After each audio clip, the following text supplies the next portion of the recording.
주님의 이름으로 환영하며 축복하며 사랑합니다.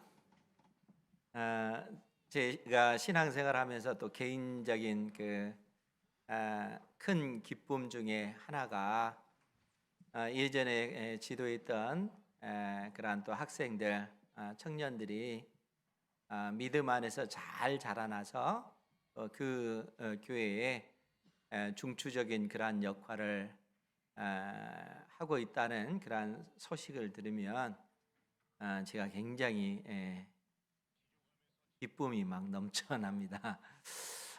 지난주에 한 교회에서 전화가 와가지고 이제 설립 예배를 드리는데 오셔서 말씀 좀 전해 주십시오라고 요청을 했어요. 그 교회 사모가 제가 약 20여 년 전에 지도했던 청년이었습니다. 그래서 사모가 되어서 그 교회를 섬기고 있는데 그 교회에 설립 예배 말씀 전해 달라고 요청이 왔어요. 개인적으로 너무너무 기쁜 거죠. 왜냐하면은 예전에 그렇게 지도했던 그 학생들, 청년들이 정말 믿음 안에서 잘 자라서 그처럼 주의 몸된 교회를 위해서 헌신하고 또 충성하고 있다 하는 그런 모습은 저 개인적으로는 아주 큰 기쁨이요 또 영광이 되는 것입니다. 그런데 이제 이러한 그 기쁨을 또 엿볼 수 있는 그러한 내용들을 우리가 빌립보서를 통해서 볼 수가 있는데 바울 사도가 빌립보 교회 성도들을 향하여 편지를 써서 보내면서 하는 말이 빌립보서 4장 1절에 보면 너희는 나의 기쁨이요 면류관이다 이렇게 얘기해요.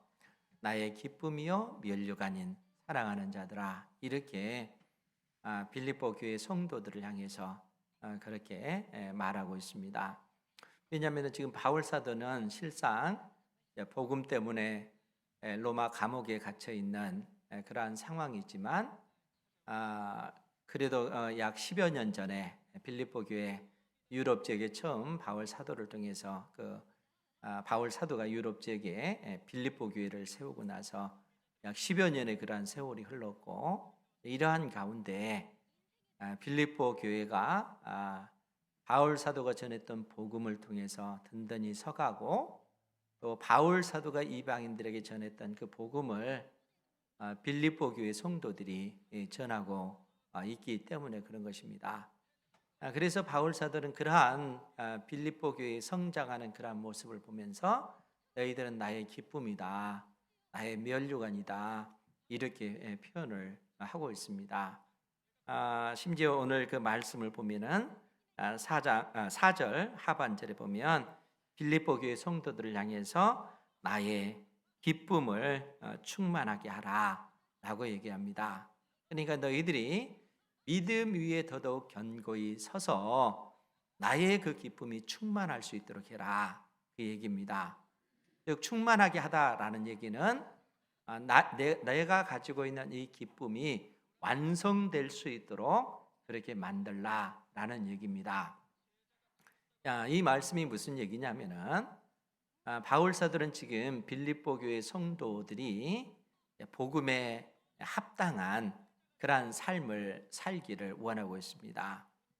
왜냐하면은 지난주에도 말씀을 드렸다시피 이 빌립보 교회 빌립보라고 하는 이 도시 자체는 로마의 그 퇴역 장군들이 거주했던 그러한 도시고 그러다 보니까 그들이 로마 시민으로서의 그 명예 또 로마가 실현하고자 하는 그러한 그 가치를 그들은 구현하기를 원했고 그래서 그 로마 시민권을 가지고 있다라고 하는 것이 그들에게는 엄청난 또 영광이요 또 자부심이었다는 것이죠. 그러니까 그러한 어떤 빌립보라고 하는 도시에 거주하는 빌립보 교회 성도들을 향해서 세상 사람도 그렇게 하는데 너희들이 진정 하늘나라의 그 시민권을 가지고 있다면은 그 시민권을 가지고 있는 사람들답게 복음에 합당한 그러한 생활을 해야 된다라고 그렇게 권면하고 있는 것이죠. 그러면은 복음에 합당한 그러한 삶을 산다는 것이 무엇인가? 복음에 합당한 그러한 삶을 산다는 것은 하나님께서 기뻐하시는 그러한 삶이라는 것이죠. 그래서 지금 바울 사도가 복음에 합당한 생활, 우리 역시 이 세상 속에서 복음에 걸맞는 그러한 생활을 해야 되잖아요. 그러니까 복음에 합당한 그러한 생활이 뭔가? 바울 사도가 오늘 본문의 말씀을 통해서 우리에게 그 사실을 가르쳐 주고 있습니다. 1절 말씀을 먼저 보면 빌립보서 2장 1절입니다. 그러므로 그리스도 안에 무슨 권면이나 사랑의 무슨 위로나 성령의 무슨 교제나 긍휼이나 자비가 있거든 마음을 같이하여 같은 사랑을 가지고 뜻을 합하여 한 마음을 품어라. 이렇게 바울 사도가 권면하고 있습니다. 그러니까 너희들이 예수 그리스도를 믿음으로 말미암아 경험했던 것들이 있느냐라고 지금 묻고 있는 거예요.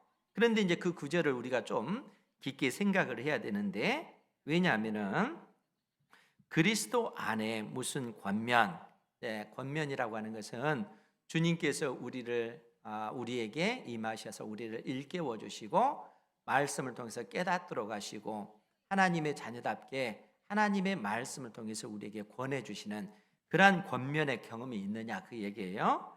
그래서 그리스도 안에 무슨 권면이나 사랑의 무슨 위로나, 그러니까 너희들이 예수님을 믿을 때 하나님으로부터 그러한 사랑을 깨닫고 그러한 그 위로를 너희들이 누렸느냐 그 얘기입니다. 그리고 성령의 무슨 교제나 긍휼이나 자비가 있거든. 그런데 여기서 자비가 있거든 이 단어 때문에 이러한 것이 우리 속에 있을 수도 있고 없을 수도 있는 것처럼 그렇게 느껴져요. 그래서 그리스도 안에 권면이나 또 사랑의 위로나 성령의 교제나 긍휼이나 자비가 너희들 속에 있다면, 이렇게 묻는 것처럼 보여지잖아요. 근데 바울 사도의 의도는 너희 속에 그러한 것이 만약에 있다면 그런 표현이 아니고 너희들이 예수님을 믿을 때 믿음 안에서 하나님의 이 사랑을 너희들이 깨닫고 경험하지 않았느냐라는 얘기예요. 그러니까 너희들이 예수님을 믿을 때 주님께서 너의 마음에 감동을 주시고 깨닫게 해주시고 너를 격려하시고 위로해 주셨던 그러한 적들이 있지 않았느냐. 하나님께서 너를 얼마만큼 사랑하시는지 네가 낙심하고 절망할 때 네 영혼을 만져주시고 위로해 주지 않았느냐. 또 성령께서 친히 우리 가운데 임하셔서 나의 죄와 나의 허물로 영원히 멸망당할 수밖에 없는 나에게 하나님께서 은혜를 베푸시고 긍휼을 베푸셔서 네가 하나님의 자녀다, 이렇게 성령께서 네 마음속에 그러한 확신을 주시지 않았느냐. 예수 그리스도를 믿는 하나님의 자녀라면은 이러한 은혜를 경험을 했다는 거예요. 이러한 은혜를 우리가 경험했기 때문에 마음을 같이하여 같은 사랑을 가지고 뜻을 합하여 한 마음을 품어야 된다라고 지금 이야기를 하고 있는 겁니다. 그러니까 2절에서 마음을 같이하여 같은 사랑을 가지고 뜻을 합하여 한 마음을 품어, 이렇게 장황하게 바울 사도가 이 반복해서 기록해 놓고 있잖아요. 그 말은 한마디로 얘기하면은 너희들이 한 마음을 품어야 된다는 거예요. 예수 그리스도를 믿는 사람들은 교회 안에서 한 마음, 한 뜻을 품어야 된다라는 얘기입니다. 왜냐하면은 하나님께서 우리를 구원해 주실 때 놀라운 그 은혜를 우리에게 베풀어 주셨고, 예수 그리스도께서 우리를 구원해 주셔서 그리스도 예수 안에서 한 몸을 이루도록 해 주셨기 때문에 그렇다는 거예요. 여러분, 우리가 한 몸을 이뤘다면 어떤 의미겠어요? 우리가 몸을 볼 때 몸에는 팔도 있고 다리도 있고 손가락도 있고 또 입도 있고 눈도 있고 코도 있고 귀도 있고 그렇잖아요. 그런데 이 모든 어떤 그 지체가 한 몸을 이루고 있다는 거예요. 한 몸을 이뤘다는 것은 한 마음을 가지고 있다라는 그러한 의미죠. 그러니까 우리가 예수 그리스도 안에서 한 몸을 이루고 있으면 반드시 한 마음을 품고 한 방향을 향해서 나아가는 것이 하나님의 자녀다운 삶의 모습이라는 거예요. 즉 복음에 합당한 삶이라고 하는 것은 교회가 한 마음 한 뜻을 품고 있어야 된다라는 그런 얘기입니다. 그러면 왜 바울 사도가 우리로 하여금 한 마음 한 뜻을 품어야 된다 이렇게 얘기했겠어요? 그것은 이 빌립보 교회 안에 분쟁과 다툼의 문제가 있었기 때문에 그렇다는 거예요. 그러니까 이 초대교회 빌립보 교회 하면은 굉장히 은혜로운 교회요. 바울 사도가 사역하는 데 있어서 굉장히 큰 힘이 되어졌던 그러한 교회입니다. 마치 아무런 문제가 없는 것처럼 보여졌던 이 빌립보 교회도 실상 그 안에 다툼과 분쟁의 문제가 있었다는 거예요. 아니, 이 땅 위에 세워진 그 교회 안에는 이런 다툼, 이런 분쟁의 문제가 없는 교회가 실상은 없습니다. 왜냐하면은 다 우리가 연약하기 때문에 그렇다는 거예요. 그러나 연약하다 할지라도 결국은 우리가 한 방향으로 나가야 되고 우리가 한 마음을 품을 수 있도록 힘써 우리가 노력해야 된다는 거예요. 왜 그러겠어요? 한 몸을 이루고 있기 때문에. 이 손이, 팔이, 이 코가 마음에 들지 않다고 해서 코를 딱 대면 어떻게 되겠어요? 자기도 아프잖아요. 온몸이 아프잖아요. 그거와 마찬가지예요. 우리가 한 지체를 가지고 있기 때문에 우리가 한 마음을 품고 하나님의 그 뜻을 이루어가는 그러한 삶을 살아가야 되는 것이죠. 그런데 왜 이 빌립보 교회에 이러한 다툼의 문제, 분쟁의 문제가 생겼을까요? 오늘 3절 말씀에 보면은 우리 3절 말씀은 같이 한번 볼까요? 시작. 아무 일에든지 다툼이나 허용으로 하지 말고 오직 겸손한 마음으로 각각 자기보다 남을 낮게 여기고. 아멘. 바울 사도가 실상 우리에게 이 말씀을 주고 있는 그런 말씀입니다. 아무 일에든지 우리가 무슨 일을 하든지 간에 다툼이나 허용으로 하지 말라라고 얘기하는 거예요. 그런데 이제 이 다툼이라고 하는 단어의 그 원어의 그 의미는 이기심을 나타내는 단어입니다. 그러니까 이기적인 그 야망을 나타내는 그 단어가 이 다툼이라는 뜻이에요. 그 원문의 그 의미가 그렇습니다. 원 단어의 그 뜻의 의미가. 그러면은 이기적인 그 야망이라고 하는 것이 뭐겠어요? 그것은 자기 자신이 높아지려고 하는 그러한 그 욕망, 그 열망이 그 속에 담겨져 있는 거예요. 그런데 이러한 어떤 자기 자신이 높아지려고 하는 그러한 생각이 교회 밖에 있는 사람들에게 하는 얘기가 아니라 예수 믿는 사람들, 특히 교회에서 열심으로 헌신하고 봉사하시는 그 분들에게 이러한 문제가 있는 거예요. 그래서 우리가 빌립보서 4장 2절 말씀에 보면은 두 사람이 등장하는데 빌립보서 4장 2절에 보면 내가 유오디아를 권하고 순두개를 권하노니 주 안에서 같은 마음을 품으라. 주님 안에서 한 마음을 품으라 그 얘기예요. 같은 마음이라고 하는 것은 한 마음을 품어야 된다라고 얘기해요. 그런데 누구에게 지금 얘기하고 있는 거예요? 유오디아라고 하는 여인과 순두개라고 하는 그러한 여인입니다. 이 두 여인이 나쁜 사람들이 아니에요. 빌립보 교회를 위해서 굉장히 헌신적으로 수고하는 그러한 어떤 성도라는 거예요. 그러니까 주의 몸된 교회를 위해서 열심히 헌신하고 충성하다 보니까 그들을 중심으로 해서 그를 따르는 사람들도 같이 있겠죠. 그들 역시 같은 마음으로 그렇게 몸된 교회를 위해서 섬긴다는 거예요. 그런데 문제는 뭐냐면은 이 순두개라고 하는 그 여인과 유오디아라고 하는 이 여인의 마음이 하나 되지 못하는 거예요.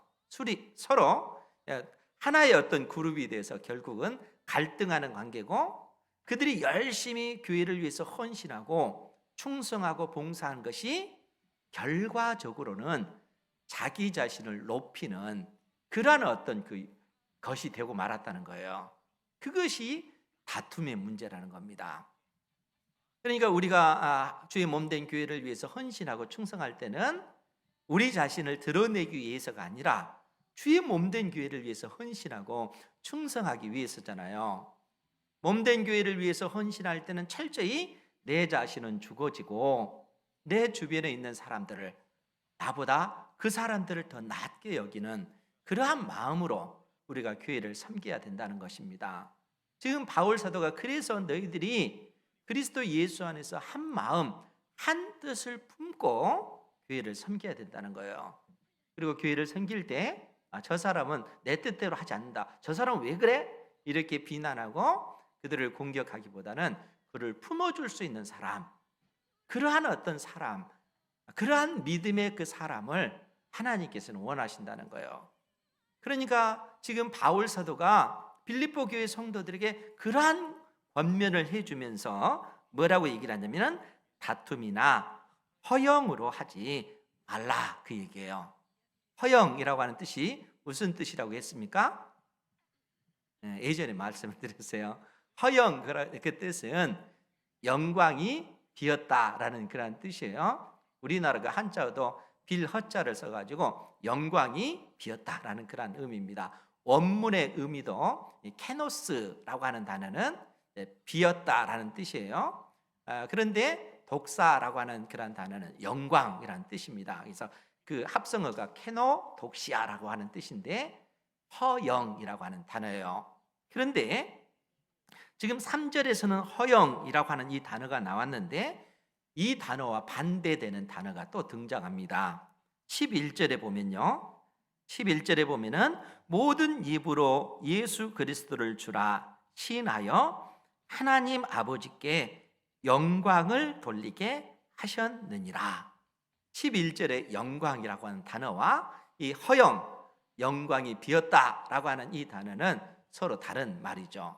그런데 여러분, 왜 바울 사도가 다툼과 허영으로 하지 말라 이렇게 얘기를 했겠어요?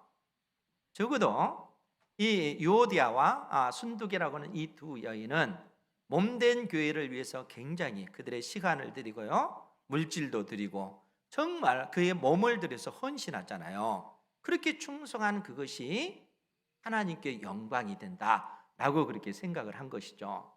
그런데 그처럼 그들이 하나님 앞에 충성하고 헌신했던 그것이 실상 영광이 아니고 빈 영광, 허영이 되고 말았다는 거예요. 여러분, 그렇게 되면 안 되잖아요. 우리가 주의 몸된 교회를 위해서 헌신하고 충성할 때 여러분들이 물질도 드리고 시간도 드리고 여러분들의 그 몸을 들여서 몸된 교회를 위해서 충성하고 헌신하는 그러한 것이 하나님 받으시기에 합당한 그러한 영광이 되어야 하는데, 영광이 되지 못하고 허영이 되면 어떻게 되겠습니까? 그것처럼 슬픈 일이 어디에 있겠는가 하는 거예요. 그러면 왜 그러한 일이 허영이 되고 또 영광이 되는 그러한 일, 허영과 영광의 그 차이가 어떻게 나는 것인가 하는 것을 우리가 생각을 해봐야 되겠죠. 그래서 바울 사도는 우리에게 뭐라고 말씀하냐면은 3절 말씀을 다시 한번 보면 아무 일에든지 다툼이나 허영으로 하지 말고 오직 겸손한 마음으로 각각 자기보다 남을 낮게 여기고 각각 자기의 일을 돌볼 뿐더러 또한 각각 다른 사람들의 일을 돌보아라, 이렇게 얘기를 하고 있어요. 그러니까 하나님께서 받으시는 그 영광은 무엇인가 라고 했을 때 자기 자신을 비우는 거예요. 나를 비우고 오히려 다른 사람들을 나보다 높게 여겨주는 겁니다. 하나님께서는 그러한 것을 원하는 거예요. 그것이 겸손의 의미입니다. 여러분, 겸손이라고 하는 것은 실상 우리가 우리의 그 실체를 알게 되면은 겸손하게 돼요. 즉 우리가 하나님의 은혜를 알게 되면 우리는 겸손해질 수밖에 없습니다. 여러분 제가 자주 여러분들에게 말씀을 드리잖아요. 신명기 8장에 있는 말씀, 그 말씀과 시편 131편에 있는 다윗이 고백했던 그러한 고백과 연관해서 여러분들에게 말씀을 자주 했습니다. 다윗이, 이스라엘 왕 다윗이 하나님 앞에 기도할 때 뭐라고 얘기해요? 하나님, 내가 하나님 앞에 교만하지 않습니다. 내 마음이 교만하지도 않고 내 눈이 오만하지도 않습니다. 이렇게 기도를 하잖아요. 그러면서 내가 내 이름을, 내 명성을 얻기 위해서 어떠한 큰 일을 계획하지도 않습니다. 이렇게 고백을 합니다. 그때 제가 여러분들에게 질문하잖아요. 다윗이 진짜 교만했는가? 다윗은 교만하지 않아요. 왜냐하면 그가 이스라엘의 왕이 된 것 자체가 하나님의 은혜다라는 사실을 너무너무 잘 알았기 때문에, 그가 하나님의 은혜가 아니면 구원받을 수도 없고 하나님의 은혜가 아니면 이스라엘 왕으로서 온 이스라엘을 그렇게 다스리는 그러한 권세를 누리는 그 위치에 설 수 없다는 것을 다윗 자신은 너무너무 잘 알아요. 그렇기 때문에 하나님 앞에 내가 내 이름을 내려고 내 명성을 높이기 위해서 어떠한 일을 계획하지 않습니다. 나는 오직 젖된 아이가 엄마 품에 안겨서 엄마만 바라보듯 내 영혼은 주님만을 바라봅니다. 그렇게 고백을 합니다. 그러니까 우리 인생이 이 땅에 살아갈 때 내가 이 땅에서 살아가는 어떤 그 삶의 모든 환경, 하나님의 은혜로 나에게 주어진 것이라는 거예요. 나에게 있는 어떤 직장들, 내가 꾸리고 있는 그 가정, 나에게 있는 재능과 그 능력 자체도 하나님께서 우리에게 은혜로 주셨다라고 말씀하고 계시고, 다윗 자신은 그러한 사실을 너무너무 잘 깨달아 알았다는 거예요. 그렇기 때문에 자기 자신을 높일 수 있겠어요? 하나님의 은혜라는 것을 아는데, 그러니까 그가 겸손할 수밖에 없어요. 다른 사람을 나보다 높게 여기는 그러한 마음을, 이 신앙을 깨닫는다면 그렇게 할 수밖에 없다는 거예요. 우리가 교만해질 수가 없는 겁니다. 그래서 바울 사도가 우리에게 하는 얘기가 그 얘기예요. 오직 겸손한 마음으로 각각 자기보다 남을 낮게 여기고 더 높게 여기고 각각 자기의 일을 돌볼 뿐더러 또한 각각 다른 사람들의 일을 돌본다라는 얘기예요. 그러니까 하나님께서 나에게 주신 재능, 하나님께서 나에게 주신 그러한 능력들, 하나님께서 나에게 주신 물질을 사용해서 다른 사람들, 연약한 사람들을 오히려 높게 여기고 그들을 섬기는 그러한 일들을 내가 감당하는 거예요. 하나님께서는 이러한 삶을 원하고 계시다는 거예요. 그러니까 우리가 구원받은 하나님의 자녀다, 내가 복음을 가지고 있다라고 하면은 그 복음을 가진 자로서 합당한 삶의 모습은 뭔가 하면은 나 자신을 높이는 삶이 아니라 오히려 나를 낮추고 다른 사람들을 높게 여기는 그러한 삶을 살아야 된다는 거예요. 그것이 예수 그리스도를 믿는 하나님의 자녀의 삶의 모습입니다. 이러한 삶을 사는 우리 은행교회 모든 성도 되시기 바랍니다. 이것이 주님께서 우리에게 가르쳐 주신 길이고 실상 주님께서 걸어가셨던 그 길이기 때문에 그렇습니다. 그래서 바울 사도가 5절 말씀에 보면은 뭐라고 얘기합니까? 너희 안에 이 마음을 품으라 곧 그리스도 예수의 마음이니. 너희 안에 이 마음은 어떤 마음이에요? 예수 그리스도께서 가지셨던 마음, 주님께서 가지셨던 그 마음은 어떤 마음입니까? 주님께서 나는 이러한 마음을 가지고 있어 이렇게 얘기하지 않았잖아요. 주님께서는 행동으로 그 마음을 보여주셨습니다. 그는 근본 하나님의 본체시나 하나님과 동등됨을 취할 것을 여기지 아니하시고 오히려 7절 말씀에 보면 자기를 비워, 여기서 비워 이 단어가 케노스라고 하는 단어입니다. 예수님께서는 철저하게 하나님이셨음에도 불구하고 하나님으로서의 그 능력과 그 권세, 그 영광을 다 비우신 거예요. 다 버리시고 친히 우리와 똑같은 사람이 되신 것입니다. 그리고 우리보다 더 낮아지셔서 종의 형체를 가지시고 우리의 모든 죄, 나의 모든 허물을 예수님께서 짊어지시고 십자가에 못 박혀 죽으신 것이죠. 우리 주님께서는 십자가에 못 박혀 죽으심으로 철저하게 우리를 높여주신 거예요. 우리를 구원해 주시고 하나님의 자녀의 그 영광의 그 위치로 우리 주님께서 우리를 높여주신 것입니다. 그러니까 주님께서는 철저하게 자기 자신을 비우는 그러한 삶을 사셨고 자기 자신을 낮추셔서 결국에는 십자가에 못 박혀 죽으시는 그 길을 걸어가셨다는 거예요. 그런데 놀랍게도 그런 주님을 우리 하나님께서 높이신 거라 하는 것이죠. 그래서 9절 이하의 말씀을 보면 이름으로 하나님이 그를 지극히 높여 모든 이름 위에 뛰어난 이름을 주사 하늘에 있는 자들과 땅에 있는 자들과 땅 아래에 있는 자들로 모든 무릎을 예수의 이름에 꿇게 하시고 모든 입으로 예수 그리스도를 주님이라 시인하게 하셨다는 거예요. 이렇게 하심으로 하나님께 영광을 돌리게 하셨다는 거예요. 그러니까 예수님께서 온 세상의 주인 되신다 그 얘기입니다. 예수님의 피로 온 세상을 구속하셨고 예수님의 그 십자가의 피로 우리를 구원하시어 우리가 하나님의 자녀가 되는 그 은혜를 우리 주님께서 우리에게 보여주셨기 때문에 그렇다는 거예요. 그래서 이러한 은혜를 입은 온 세상이 이로 인하여 예수님을 주님이라고 고백함으로 하나님께 영광을 돌리게 하셨다는 거예요. 그러니까 우리 주님께서는 철저하게 자기 자신을 비우셨고 낮추셨지만 오히려 하나님께서는 우리 주 예수 그리스도를 부활하게끔 하심으로 높이셔서 온 세상의 주인 되게끔 그렇게 하셨다는 거예요. 그러니까 우리 주님의 그 영광을 그처럼 회복시키시고 높여주셨다는 얘기입니다. 그러니까 예수 그리스도를 믿는 하나님의 자녀들이 이 땅에서 사는 삶의 방식, 그 방식은 무엇인가? 라고 했을 때 결국 우리 주님께서 걸어가신 그 길이라는 거예요. 우리가 하나님 나라의 그 시민으로서 천국 시민권을 가지고 있다면 우리는 이 땅에서 천국 시민답게 그 열매를 맺는 삶을 살아가야 하는 것이죠. 의로움의 열매인 거예요.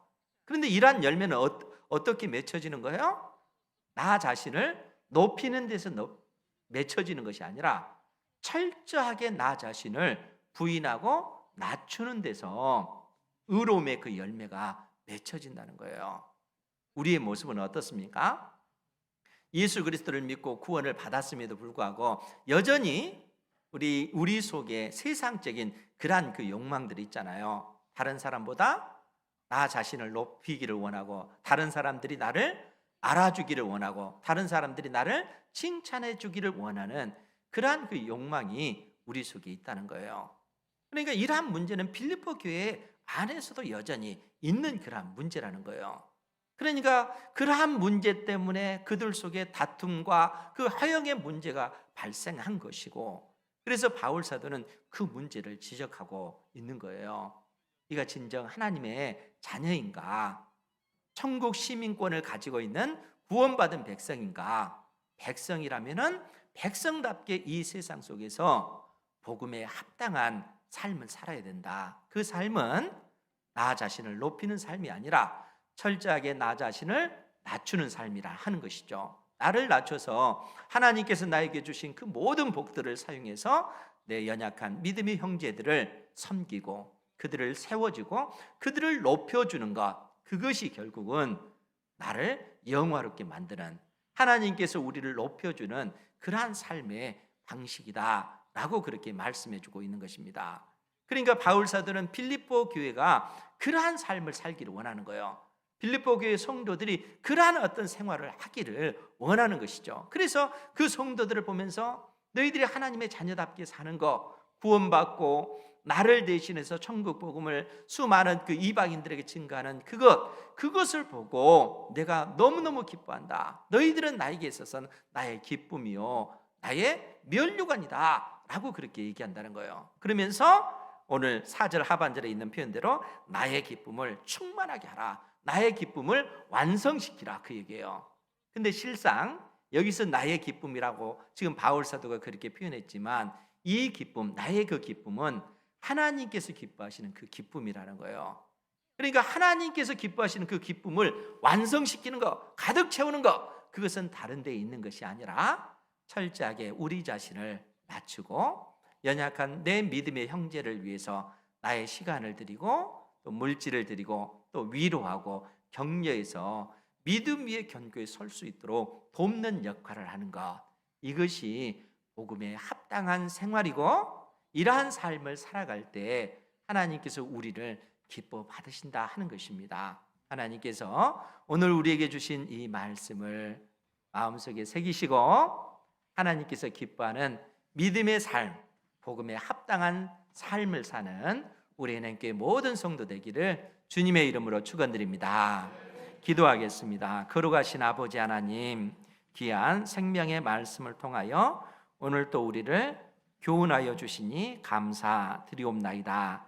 세상 사람들과 같은 삶의 방식을 따라서 헛된 영광을 추구하지 않게 하시고 하나님께서 우리에게 주신 말씀, 우리 주님